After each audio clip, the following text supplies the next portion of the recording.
Here's my audience of 3. I can only have 3 due to the quarantine.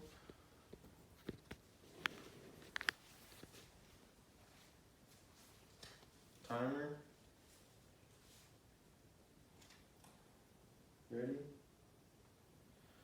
Imagine the thought of living in this modern world without affordable personal automobiles. In today's American culture, having a personal car is one of the most efficient and reliable means of transportation. Without the dedicated mind of Henry Ford, we may not be able to experience the luxury of having our own personal car. Today I'm going to show you how an ordinary man became extraordinary, overcoming a multitude of obstacles and displaying countless characteristics of perseverance throughout his lifetime. Many of us live each day unintentionally taking things for granted that we may be using daily, such as automobiles. After much research, I have chosen some factual stories to show how Henry Ford had so much determination to overcome much adversity to become the most famous car manufacturer to ever live.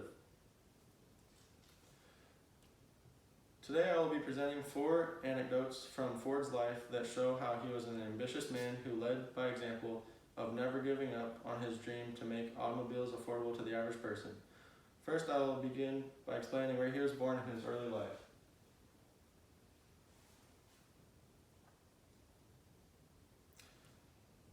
Ford was born in 1863, where he grew up on a small farm outside of Detroit in Greenfield Township, Michigan. He was one of 8 children attending a one-room schoolhouse when he was not working on the farm, according to biography.com. While growing up in the 1870s, Henry Ford was expected to carry on his family tradition as a farmer. However, he had other aspirations, wanting to be something more significant in life. As he grew on his farm in Michigan, so did his love for engineering. He began reassembling pocket watches and disassembling them, displaying his ingenuity at a very young age, according to biography.com. The most pivotal moment of his early years was when he became fascinated with farm equipment, specifically the steam-powered motor on his machines at the farm. Following the death of his mother, Henry moved to Detroit to become a mechanic's apprentice. Through his apprenticing experiences in Detroit, he was able to learn how to make machine parts.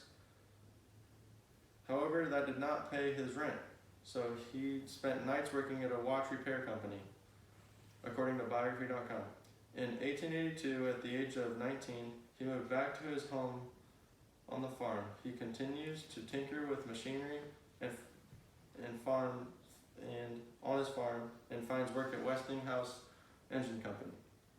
During 9 years of working in his hometown, he took on the responsibility of becoming a father and a husband, all while pursuing his dream of producing automobiles for more than the wealthy.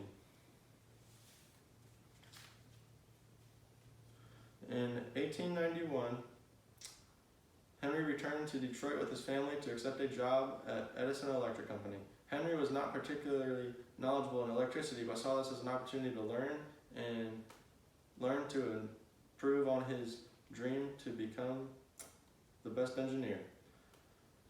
Only 2 years later, he was promoted to chief engineer, maintaining electric service for the city of Detroit, all while he was determined to perfect his gasoline-powered engine, and did so in 1893. By 1896, he had created the Ford quadricycle, which was a gasoline-powered metal-framed bicycle-wheeled horseless vehicle. What separated Henry Ford from his competition was selling his completed vehicles. The only way he saw fit to reach his goal was to make sacrifices and sell his early models that he had created. Selling his early creations enabled him to finance his further automotive projects. Through the production of improved automobiles, Henry gained the trust of business investors who financially backed him, so this made him resign from the electric company, thus beginning the process of one of the largest companies in the world, known as the Ford Motor Company. Due to the financial support, the Detroit Automobile Company was created in 1899. This first company turned out unsuccessful due to the investors wanting passenger vehicles right away. Henry Ford insisted on improving his vehicles until he was confident enough that they were ready to be consumed by customers. With the loss of his company, he was able to focus on improving his automobiles rather than producing large quantities for his investors. For a couple of the following years, the first business he built, for a couple of the following years, after his first business failed, he took his talents to the racetrack. It was through setting numerous speed records, defeating race champions, and other successes that Ford Model Automotives brought him publicity for more investors. And getting the trust of many financial backers back, he now had more money to continue his work on the Ford Automotive Company, which was created in 1903, according to Watch 2009. Using the concepts of other manufacturing companies and how they mass-produced, Henry Ford refined his own concept of the assembly line to build the car that changed America, called the Model T. The year was 1908 when Henry Ford starts to achieve his primary goal, changing the lives of Americans forever. The Model T was an automotive success, being bought faster than it was produced. By 1913, Ford's assembly process cut down the time to produce a Model T from 12 to only 2 hours and 30 minutes, making it even more affordable to Americans.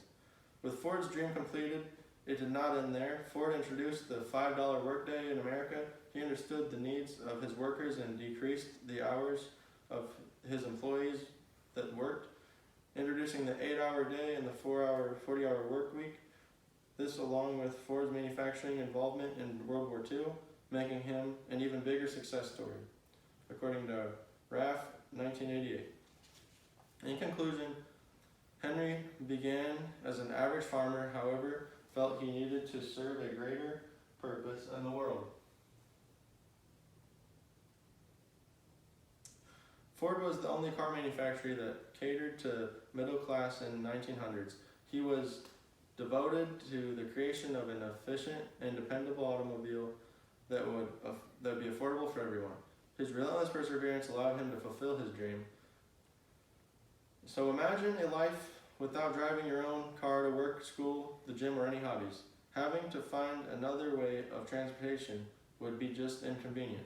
The innovation that Henry Ford brought to the car industry is a primary reason that we have the luxury to own and operate our own car. That's it.